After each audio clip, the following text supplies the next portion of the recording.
भौजी पे नील सरिया देवघर नगरिया लचकी कमरिया चलो ये भौजी पे नील सरिया देवघर नगरिया लचकी कमरिया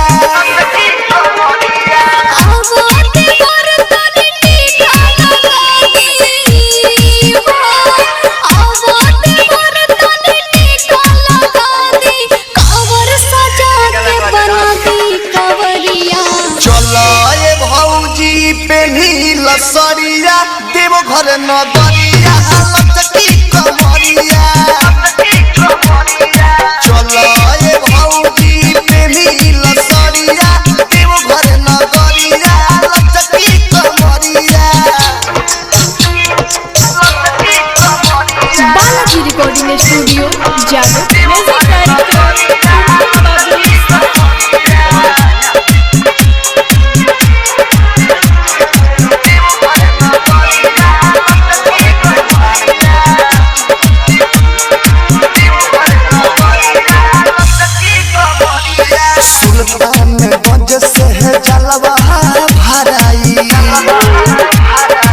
सुल्तानगंज से जलवा भराई नाचत गावत सब देवघर ले जाई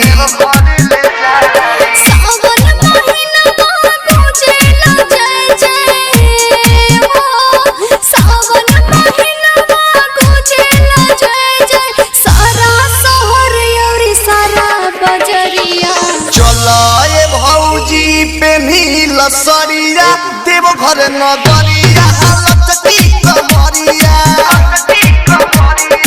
चलो ये भौजी पे नील सरिया देवघर नगरिया लचकी कमरिया।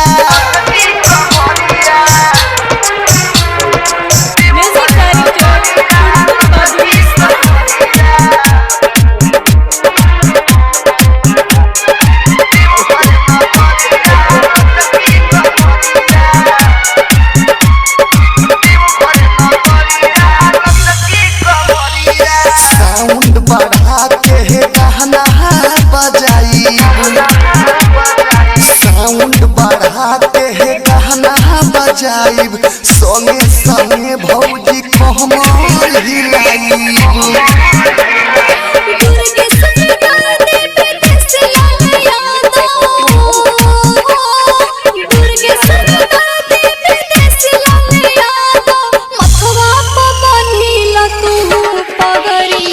चलो ये भौजी पे नील सरिया देवघर नगरिया लचकी कमरिया चलो ये भौजी पे नील सरिया देवघर नगरिया लचकी कमरिया।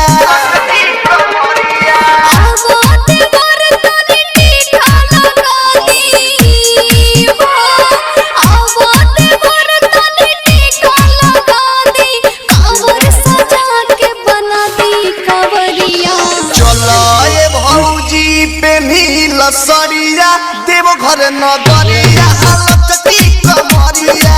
Balaji recording studio Jadavpur.